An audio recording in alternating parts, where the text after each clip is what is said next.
करने के लिए आमंत्रित करता हूं। लंबोदर महोदय। धन्यवाद माननीय अध्यक्ष महोदय। झारखंड स्वास्थ्य विज्ञान विश्वविद्यालय विधेयक 2023 प्रवर समिति को इस निर्देश के साथ भेजा जाए कि वह अपना प्रतिवेदन 30 दिनों के अंदर दे। महोदय, मान्य सदस्य एक आग्रह यह है कि इसके बाद हम लोगों को गैर संकल्प प्रस्ताव को लेना है और उसका संख्या काफी लंबा 45 है। महोदय, हम लोग जितना मेरे महोदय प्रवर समिति में भेजने के पीछे मेरा जो तर्क है महोदय, सुना जाए इसको महोदय। और ये बहुत बड़ा और संवेदनशील विषय है महोदय। चलिए महोदय, झारखंड स्वास्थ्य विज्ञान विश्वविद्यालय विधेयक 2023 महोदय, ये मेरे हाथ में है महोदय, और ये महोदय सरकारी विधेयक है महोदय, ये कोई प्राइवेट विधेयक नहीं है महोदय, ये सरकारी विधेयक है महोदय। और इस सरकारी विधेयक के पारित होने के बाद इसमें सरकार के वित्तीय बोझ पड़ने की पूरी संभावना है महोदय। सरकारी विधेयक पारित होगा और निश्चित रूप से इस विधेयक के पारित होने के बाद इसमें सरकार का वित्तीय बोझ पड़ेगा महोदय। और ये महोदय जरूरी है कि जब वित्तीय बोझ पड़ेगा तो ऐसे सरकारी विधेयक में वित्तीय संलेख का होना अनिवार्य है महोदय। ये महोदय मेरे पास अब विधेयक है महोदय, कहीं भी इसमें वित्तीय संलेख नहीं है महोदय, देख लिया जाए महोदय। ये विधेयक सारे माननीय सदस्यों के पास है महोदय, कहीं भी इसमें वित्तीय संलेख नहीं है महोदय। और महोदय, अगर ये वित्तीय बोझ पड़ेगा, इसमें वित्तीय संलेख नहीं है महोदय, और अगर वित्तीय तकनीकी दृष्टिकोण से लीगली अगर हम लोग बात करें महोदय, तो अगर वित्तीय संलेख आवश्यक है, यदि तकनीकी रूप से यदि वित्तीय संलेख आवश्यक है तो महोदय ये धन विधेयक होगा।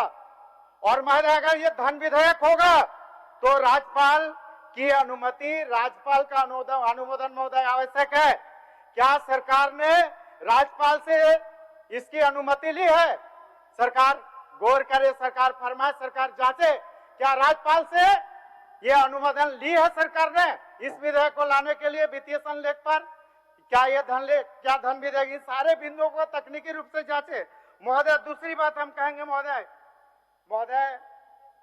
ये झारखंड विधानसभा की प्रक्रिया एवं कार्य संचालन नियमावली है महोदय, इसी सदन से पारित हो महोदय, और इसी सदन से सदन संचालित होता है महोदय।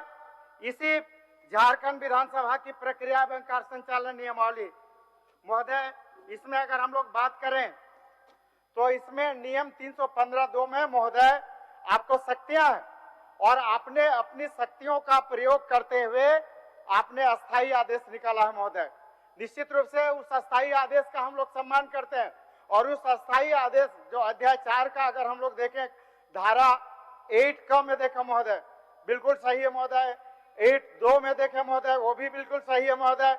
अगर हम लोग 9 में देखें महोदय, तो इसमें कहता है महोदय, धारा 8(2) में कहता है कि महोदय कम से कम 1 सप्ताह पहले विधेयक की कॉपी हम लोगों को मिलनी चाहिए महोदय। आपको अधिकार है महोदय, आपको शक्तियां हैं महोदय, आप उस समय में कम कर सकते हैं।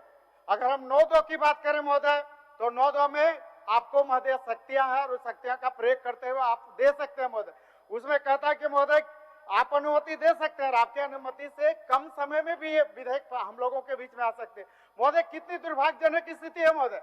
कल 3 अगस्त था महोदय, और 3 अगस्त को सुबह हम लोगों को ये विधेयक की कॉपी मिलती है, झारखंड माल कर सेवा का, और ये स्वास्थ्य विज्ञान जो अभी ला रहे हैं विधेयक, कल सुबह 3 बजे हम लोगों को इसकी कॉपी मिलती है महोदय, और आज 4 तारीख को महोदय यहाँ पर सदन में आता। नियम है महोदय कि कम से कम 48 घंटे पहले देना है। आप अनुमति दे सकते हैं, आपको शक्ति है महोदय, उस शक्ति पर हम बात नहीं करते, लेकिन उसमें जस्टिफिकेशन है महोदय। जस्टिफिकेशन ये है कि जो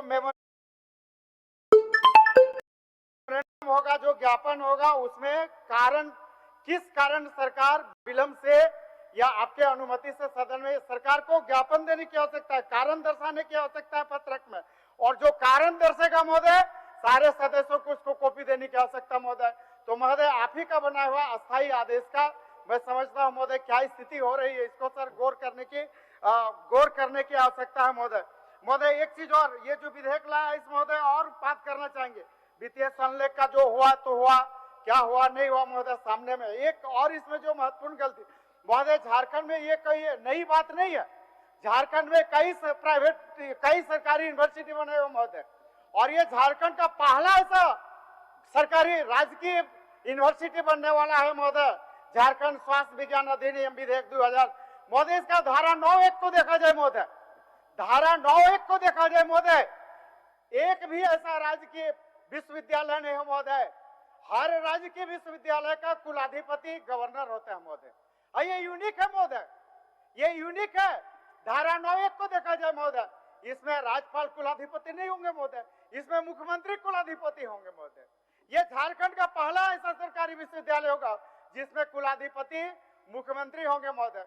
हम बात करना चाहेंगे महोदय, इसी सदन से झारखंड तकनीकी विश्वविद्यालय विधेयक और अधिनियम पारित हुआ था महोदय, और वो अधिनियम महोदय पारित होने के बाद आज वो कानून बना है महोदय, और कानून बनने के बाद महोदय आज झारखंड तकनीकी विश्वविद्यालय महोदय कार्यरत है, संचालित है। हम बात करना चाहेंगे महोदय, एकदम तकनीकी 5-6 आदमी आपके पीछे है। तर्कपूर्ण बात कर रहे हैं महोदय, राजहित में बात कर रहे हैं महोदय, झारखंड की जनता के हित में बात कर रहे हैं महोदय। महोदय झारखंड तकनीकी विश्वविद्यालय महोदय इसी से संबंधित है महोदय। आपके बातों से महोदय इसी से आपके पीछे और माननीय सदस्य हैं, महोदय इसी से संबंधित है महोदय। मैं दोनों का कंपैरिजन मतलब इसी से संबंधित है महोदय। झारखंड तकनीकी विश्वविद्यालय जो महोदय आज बना हुआ है, और उस वो दोनों में महोदय अंतर समझाए। जो अभी विधेयक ला रहे हैं ये मेडिकल कॉलेज का ये करेगा, और जो तकनीकी विश्वविद्यालय बना है महोदय वो हमारा पॉलिटेक्निक इंजीनियरिंग कॉलेज और पॉलिटेक्निक का करेगा। जो हमारे झारखंड तकनीकी विश्वविद्यालय बना हुआ महोदय उसमें गवर्नर कुलाधिपति होते हैं महोदय। अगर हम लोग इस विधेयक को पारित करते हैं तो कहीं न कहीं राजभवन और मुख्यमंत्री सचिवालय दोनों के बीच में महोदय क्या हो सकती है, क्या बनेगा स्थिति, ये समझ सकते हैं महोदय। इसके साथ ही एक चीज बताना चाहेंगे महोदय, निश्चित रूप से आज 2-3 बात जो मतलब चूंकि राजहित की बात है इसलिए मैं यहाँ पर जिक्र करना चाहता हूँ महोदय। एक बात हम लोग गौर करें कि झारखंड तकनीकी विश्वविद्यालय महोदय वो भी सरकारी विश्वविद्यालय है महोदय, और उस सरकारी विश्वविद्यालय महोदय दिसंबर 2021 से जुलाई 2023 तक महोदय कोई वाइस चांसलर नहीं था। 2.5 साल तक तकनीकी विश्वविद्यालय में वाइस चांसलर नहीं था महोदय। अभी 10 दिन पहले हम लोग बनाए वाइस चांसलर महोदय। उस आज महोदय हायर टेक्निकल एजुकेशन विभाग का ये स्थिति महोदय, उसका स्थिति है महोदय कि आज अभी 1 साल से वहां डायरेक्टर रहने महोदय। और अभी जो एक चीज और, चूंकि राजहित का मामला इसलिए मैं महोदय जरूर जिक्र करूंगा महोदय। अभी इसमें एक जो हो रहा है महोदय, अभी एक जो टेक्निकल यूनिवर्सिटी से महोदय जो टेक्निकल यूनिवर्सिटी में की बात कर रहे हैं महोदय, उसमें जितनी भी बहालियां हुई महोदय, हमारे चुनौती के साथ हम बात करते हैं, जितनी भी बहाली हुई महोदय उसमें एसोसिएट प्रोफेसर से लेके टीचिंग नॉन टीचिंग जितने की भी बहाली हुई महोदय, आरक्षण रोस्टर का बहाली नहीं हुआ, आरक्षण रोस्टर का पालन नहीं हुआ महोदय। एक भी आदिवासी हरिजन पिछड़े झारखंड का बहाली नहीं हुआ महोदय। जितना भी आउटसोर्सिंग हुआ है, जितना भी एजेंसी से बहाली हुआ महोदय, आरक्षण रोस्टर का अनुपालन नहीं हुआ महोदय। महोदय 75% जो स्थानीय लोगों को नियुक्ति देने का हम लोग इसी सदन से पारित किया। आप देख लीजिए महोदय, टेक्निकल यूनिवर्सिटी में इसका अनुपालन नहीं हुआ। कुछ लोगों को आगे की बात रखने महोदय इसी से संबंधित महोदय एक बात और करना चाहेंगे महोदय। अभी झारखंड टेक्निकल विभाग जो किया है, झारखंड तकनीकी विभाग की हम बात कर रहे हैं, अभी 112 करोड़ रुपए के चुनाव लगाने की तैयारी कर दिया महोदय। 8 गवर्नमेंट यूनिवर्सिटी करोड़ों की लागत से बिल्डिंग बना के प्रजा को दे रहा है महोदय। 9 करोड़ 70 लाख ऊपर से उसको ऑबलाइज कर रहा है महोदय, और उसे ऊपर से भारत सरकार से 34 करोड़ रुपया मिल रहा है महोदय। भारत सरकार से 4 करोड़ 30 लाख प्रति पॉलिटेक्निक चलाने के लिए मिल रहा है महोदय। 34 करोड़ का उधर से चुना लग रहा है, और 9 करोड़ 70 लाख उसको प्रजा को हम लोग देखे। प्रजा में कौन लोग है महोदय? दाचने के महोदय, प्रजा में कौन लोग है? क्यों सरकार उस पर इतनी है महोदय? ये सब राजहित में गौर करने की आवश्यकता महोदय। मेरा महोदय इसी कारण मैंने अनुरोध किया है कि महोदय इस विधेयक को प्रवर समिति को भेजा जाए ताकि सारे तकनीकी बिंदुओं को देख लिया जाए। माननीय विनोद कुमार सिंह अपना